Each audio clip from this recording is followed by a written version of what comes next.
പറഞ്ഞു. എന്നിട്ട് തന്നോ മാപ്പ്? തന്നു. മാപ്പും വാക്കും തന്നു. വാക്കോ? അതെ, മകളെ വിവാഹം ചെയ്തു തരാമെന്ന് വാക്ക് തന്നു. പ്ലീസ്, അമ്മയ്ക്ക് പ്രഷറിന് അസുഖമുള്ളതാണ്. കൂടുതൽ സ്ട്രെയിൻ എടുത്താൽ ബുദ്ധിമുട്ട് എനിക്കാണ്. ആശുപത്രി ഇരിക്കാൻ ഞാൻ വേണം. എനിക്കിനി ജീവിച്ചിരിക്കണമെന്ന് ആഗ്രഹമില്ല. എന്റെ സമ്മതമില്ലാതെ നിനക്കിഷ്ടമുള്ള ആർക്കെ നീ വിവാഹം ചെയ്യുമല്ലേ? ആ ചോദ്യം ഒന്ന് തിരിച്ചിട്ടൂടെ അമ്മേ? ഞാൻ വിവാഹം ചെയ്യാൻ പോകുന്ന പെണ്ണിനെ അമ്മ അങ്ങോട്ട് ഇഷ്ടപ്പെട്ടാൽ കാര്യം തീർന്നില്ലേ? നീ വിവാഹം ചെയ്യാൻ പോകുന്ന ആരെയാണെന്ന് ഞാൻ നിശ്ചയിച്ചിട്ടുണ്ട്. അവർക്ക് വാക്കും കൊടുത്തിട്ടാണ് ഞാൻ പോകുന്നത്. അവിടല്ലേ കുഴഞ്ഞു പോയത്? അമ്മ ഈ വാക്ക് മാറ്റി പറയണ്ടേ? ഞാൻ വാക്ക് മാറ്റാനോ? നിന്നെ പ്രസവിച്ചത് ഞാനാണെങ്കിൽ കൊടുത്ത വാക്കിന് മാറ്റം ഉണ്ടാവില്ല. ഇതിപ്പോ ആകെ കുഴയല്ലേ അമ്മേ? അല്ല, അമ്മ കണ്ടുവച്ചിരിക്കുന്ന പെണ്ണ് ഏതാണെന്ന് അറിയാത്തത് കൊണ്ടാണ് നീ ഇങ്ങനെയൊക്കെ പറയുന്നത്. ഏതാണാവോ പെണ്ണ്? ഉണ്ണേട്ടന്റെ സഹോദരി രാധിക. വെരി ഗുഡ്, നല്ല പെണ്ണ്. വിദ്യാഭ്യാസമുണ്ട്, സൗന്ദര്യമുണ്ട്, സ്വത്തുണ്ട്, കുടുംബ പാരമ്പര്യമുണ്ട്. ഇനി എന്ത് വേണം? സ്നേഹം വേണം. അതില്ലമ്മേ, സ്നേഹിക്കുന്ന ഞാനും ഗീതയും തമ്മിലാണ്. ഗീത? അവളുടെ പേരവിടെ വേണ്ടി പോരുത്. ഞാൻ ജീവിച്ചിരിക്കുമെങ്കിൽ അവളോട് വരില്ല. ഞാൻ ജീവിച്ചിരിക്കുമെങ്കിൽ അവളിവിടെ വരും. ചേച്ചിക്ക് എന്ത് വേണം? നിനക്ക് അമ്മയുടെ മുന്നിൽ ഒന്ന് തോറ്റു കൊടുത്തൂടെ? നമ്മുടെ അമ്മയല്ലേ. അമ്മയുടെ മുന്നിൽ തോൽക്കുന്ന മക്കൾക്ക് നന്മ മാത്രമേ ഉണ്ടാകൂ. ഈ സാരോപദേശം ചേച്ചിയുടെ കാര്യം വന്നപ്പോ എവിടെ പോയി? അന്ന് അളിയനും ചേച്ചി സ്നേഹപരവശരായി നടന്നിരുന്ന കാലത്തും അമ്മ എതിരല്ലായിരുന്നോ? അന്നെന്താ ചേച്ചി വിട്ടു കൊടുക്കായിരുന്നേ? അവരുടെ ഇതുപോലെ ആയിരുന്നോടാ? ഇത് വെറും ഒരു പറട്ട ആദ്യരുടെ മകൾ, ഒരു വെടക്ക ചേച്ചിയുടെ മകൻ എന്ന് അവര് പറഞ്ഞാലോ? എന്താ പറഞ്ഞൂടെ? പറഞ്ഞാൽ ഒരു ചുക്കം ചെയ്യാൻ പോകുന്നില്ല. എന്തൊക്കെയോ ചെയ്ത് കളയാമെന്ന് തോന്നിയേക്കും. അത് പഴയ അധികാരത്തിന്റെ ഗർവാണ്. ബാല, നീ ആരോടാ സംസാരിക്കുന്നതെന്ന് അറിയാമോ? നമ്മളെ പ്രസവിച്ച അമ്മയോടാ. ചേച്ചി, പ്രസവിച്ചത് കൊണ്ട് മാത്രം അമ്മയാവില്ല. അകവും പുറവും നിറയെ അലിവും സ്നേഹവും വേണം. അതാണ് അമ്മ. എനിക്കൊന്നും ഇല്ലടാ. അമ്മ പറഞ്ഞിട്ട് പോയത് കേട്ടില്ലേ മോളെ? ഇതിനെല്ലാം കാരണക്കാരി നിങ്ങൾ ഒരുത്തിയാണ്. സഹോദരന്റെ മകളെ വിളിച്ച് വീട്ടിൽ നിർത്തിയിട്ട് എന്റെ മകളെ വശീകരിച്ചെടുത്തിരിക്കുന്നു. പക്ഷെ അവനെ ഞാൻ വിട്ടുതരുമെന്ന് കരുതണ്ട. നടന്നത് എന്താണെന്ന് ഞാൻ പറഞ്ഞു, എന്നിട്ടും വിശ്വാസമാകുന്നില്ലെങ്കിൽ ഇറങ്ങി പോണല്ലേ? അത്രയും ഞാൻ പറയുന്നില്ല. അനാവശ്യം പറയാതിരിക്കെങ്കിലും വേണം. പറഞ്ഞതാണോ അനാവശ്യം? നിങ്ങൾ ചെയ്തതോ? എങ്ങനെയെങ്കിലും ഒരു ബന്ധമുണ്ടാക്കിയെടുത്തിട്ട് ഞങ്ങളുടെ ബംഗ്ലാവിൽ വിരുന്ന് വന്നാ കൊള്ളാമെന്ന് മോഹമുണ്ടല്ലേ? എടി പെണ്ണെ, നീ പഠിപ്പിക്കുന്നത് കോളേജിലാണെങ്കിലും നിനക്ക് വിവരമില്ലെന്ന് ഇപ്പൊ മനസ്സിലായി. ഞങ്ങളുടെ വീട് ചെറുതാണെങ്കിലും ഇതിനകത്ത് കഴിയുമ്പോൾ ഉള്ള മനസ്സുകൊണ്ടല്ലോ അത് നിന്റെ ബംഗ്ലാവിൽ കാണില്ല. എന്റെ പട്ടി വരും അങ്ങോട്ട്. നോക്ക്, കാലില്ലെങ്കിലും വായിലൊന്ന് വീഴുന്ന കേട്ടില്ലേ? എന്റെ കാലേ മുറിഞ്ഞിട്ടുള്ളൂ, നാവ് മുറിഞ്ഞിട്ടില്ല. ആ നാവോട് ഞാൻ മുറിച്ചെടുക്കും, സൂക്ഷിച്ചോ. വരുമോളെ. അവർക്ക് എന്താ തന്നെ ഭ്രാന്ത്, അല്ലാതെന്താ? ഈ കണക്കിന് ഈ സ്ത്രീ നിരപരാധികളായ എത്ര പേരെ തൂക്കി കൊന്നു കാണും. ഞാൻ ഉടനെ പുറപ്പെടണമെന്ന് സുലോചന ഫോൺ ചെയ്തപ്പോഴേ വിചാരിച്ചതാ ഇവിടെ എന്തെങ്കിലും കുഴപ്പമുണ്ടായിട്ടുണ്ടാവുമെന്ന്. ഇനിയിപ്പോ എന്താ ഇതിന്റെ പരിഹാരം? സുലോചനക്ക് എന്തെങ്കിലും പറയാനുണ്ടോ? എനിക്കൊന്നേ പറയാനുള്ളൂ, അമ്മയെ വേദനിപ്പിക്കരുത്. മകനെ വേദനിപ്പിക്കരുത്. വേദനയ്ക്ക് അമ്മയും മകനെന്നുള്ള വ്യത്യാസമൊന്നുമില്ല. നിങ്ങൾ തമ്മിൽ എന്തിനാ വെറുതെ തർക്കിക്കുന്നത്? ആളുകളോടൊരു കാര്യം ചോദിച്ചോട്ടെ, ഈ സ്നേഹത്തിന് ഉറച്ചു നിൽക്കാനാണോ ഉദ്ദേശം? മാറ്റമൊന്നുമില്ലല്ലോ. ഞാൻ മരിക്കണം. അതേതായാലും വേണ്ട. ഞാന് അമ്മയോടൊന്ന് സംസാരിക്കാം. പ്രയോജനമില്ലല്ലയാ. അമ്മ എന്ന സ്നേഹത്തിനെതിരായിരുന്നു. സംശയമുണ്ടോ നിങ്ങൾക്ക്? സ്വന്തം അമ്മയെ കുറിച്ച് ഇങ്ങനെയൊന്നും പറയരുത് ബാല. തെറ്റ് അമ്മ ചെയ്താലും അച്ഛൻ ചെയ്താലും തെറ്റ് തന്നെ. ചെറുപ്പത്തിൽ അച്ഛൻ മരിച്ചു. അങ്ങനെ അമ്മയ്ക്ക് നഷ്ടപ്പെട്ടൊരു ജീവിതം സ്വന്തം മക്കൾക്ക് പോലും കിട്ടുന്ന അമ്മയ്ക്ക് ഇഷ്ടമല്ല. അതുകൊണ്ടല്ലേ കല്യാണം കഴിഞ്ഞിട്ടും ചേച്ചി ഇവിടെയും അളിയൻ അവിടെയായിട്ട് കഴിയേണ്ടി വരുന്നത്. ഞാനിവിടെ കഴിയുന്നത് ഞാൻ ജോലി ചെയ്യുന്ന കോളേജ് ഇവിടെ ആയതുകൊണ്ടാ. അവിടെയുള്ള കോളേജിലേക്ക് സ്ഥലം മാറ്റം വാങ്ങണമെന്ന് അളിയൻ പറഞ്ഞല്ലോ. അമ്മ സമ്മതിക്കാഞ്ഞിട്ടില്ലേ? സത്യല്ലേ അളിയ? എന്റെ പൊന്നളിയ, ഞങ്ങൾ തമ്മിൽ കാണുന്നത് തന്നെ വല്ല വിഷുവിനും സംക്രാന്തിക്കും ഒക്കെയാ. ആ സമയത്ത് എന്നെ കൊണ്ടുള്ള സത്യമെല്ലാം പറയിപ്പിച്ച് ഞങ്ങളെ കഴിഞ്ഞ് പാറ്റായിട്ടിട്ട് അളിയ എന്തോ കിട്ടാനാ? നിങ്ങൾ സ്നേഹിച്ചു, അമ്മയ്ക്ക് അത് ഇഷ്ടമായില്ല. വിവാഹം കൊണ്ട് നിങ്ങളെ ശിക്ഷിക്കായിരുന്നു. അതുകൊണ്ടല്ലേ കല്യാണം കഴിഞ്ഞിട്ടും ചേച്ചി ഇവിടെ തന്നെ നിൽക്കണമെന്ന് അമ്മ വാശി പിടിച്ചത്. അളിയനും വീട്ടുകാരെ സമ്മതിച്ചുകൂടായിരുന്നു. പോട്ടളിയ, ആ സമയത്ത് സമ്മതിച്ചില്ലാതെ ഞങ്ങളുടെ വിവാഹം നടക്കുമായിരുന്നോ? അതൊക്കെ ശരിയായിരിക്കും. എന്നാലും വെറും സാധാരണ പെണ്ണുങ്ങളെ കുറിച്ച് പറയുന്നത് പോലെ നമ്മുടെ അമ്മയെ കുറിച്ച് പറയുന്നത് ശരിയല്ല. അമ്മ ജഡ്ജിയായിരുന്നിട്ട് റിട്ടയർ ചെയ്ത ഒരു സ്ത്രീയാണ്. ജഡ്ജിയല്ല, തൂപ്പുകാരിയായാലും ചില കാര്യങ്ങളിൽ പെണ്ണ് പെണ്ണ് തന്നെ. ഏതായാലും ഞാൻ അമ്മയോട് സംസാരിച്ചു നോക്കട്ടെ. ഉണ്ണി,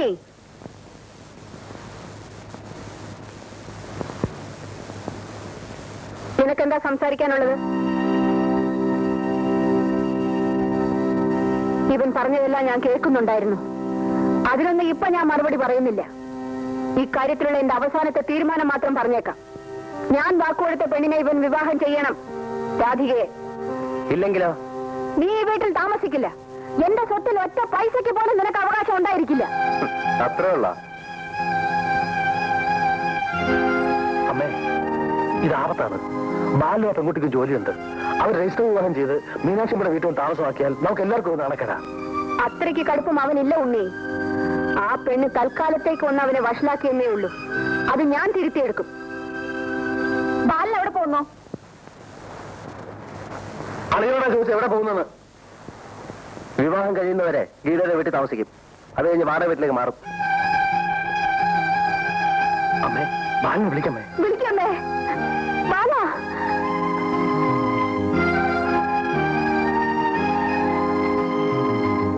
ബാല, ബാല.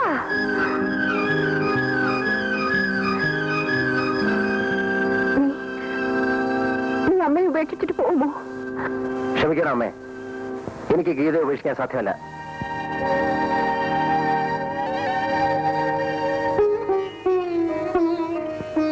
അമ്മേ, ബാലിന്റെ ഇഷ്ടം നടക്കട്ടെ അമ്മേ. സമ്മതമാണെന്ന് പറയൂ. ഞാനാ പറയുന്നത്. പ്ലീസ്. ശരി.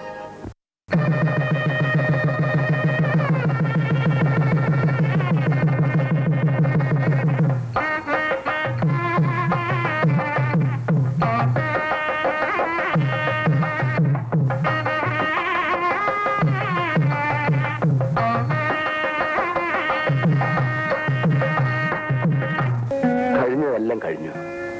പറഞ്ഞതെല്ലാം ക്ഷമിക്കണം. അമ്മയില്ലാതെ വളർന്നതായവള്.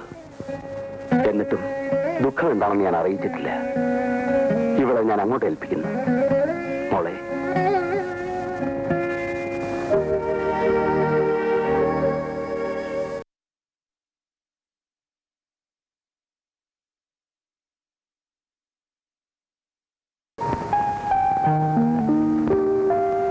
കല്യാണത്തിന് അച്ഛൻ സമ്മതിച്ചില്ലായിരുന്നെങ്കിൽ ബാലേട്ടൻ എന്ത് ചെയ്യുമായിരുന്നു? എന്നെ വിളിച്ചിറക്കി കൊണ്ടുവരുമായിരുന്നു. ഞാൻ വന്നില്ലെങ്കിലോ? വന്നില്ലെങ്കിലോ നിന്റെ കണ്ണ് ഞാൻ കുത്തിപ്പൊട്ടിക്കുമായിരുന്നു. അയ്യോ, അതെന്തിനാ? ഈ കണ്ണല്ലേ കുഴപ്പം മുഴുവൻ ഉണ്ടാക്കിയത്. എനിക്ക് ഇക്കയാണോ?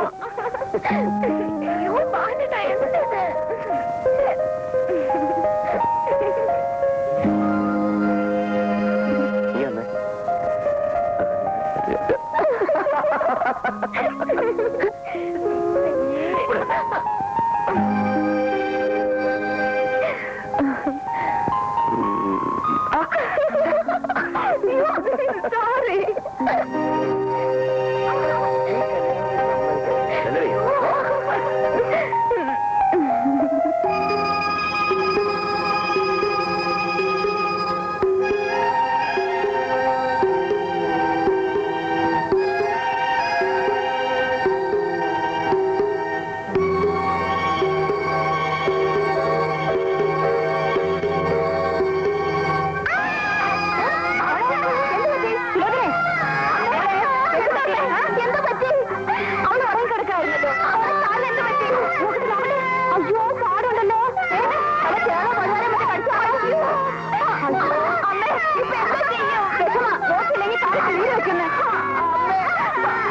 നീ വിഷമിക്കാതെ, ഞാൻ ചെന്ന് ബാലിനെ വിളിച്ചോണ്ട് വരാം.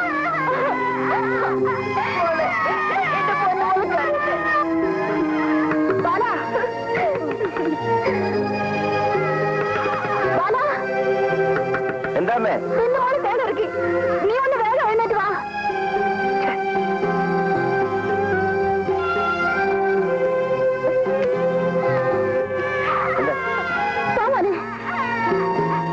കണ്ടോടാ, അവന് കരയണ്ട. കണ്ടോ?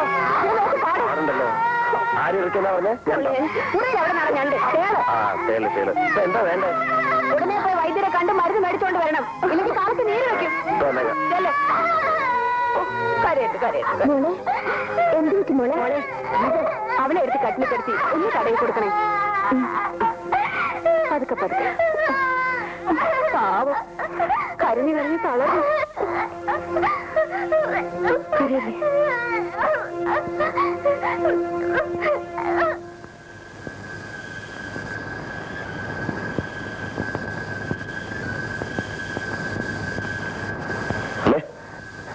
മരുന്ന്. അവൾ ഉറങ്ങി. ഗീത അനങ്ങിയാൽ മോൾ ഉണരും. അവളിവിടെ കിടക്കട്ടെ, നീ മുറി പോയി കിടന്ന് ഉറങ്ങിക്കോ.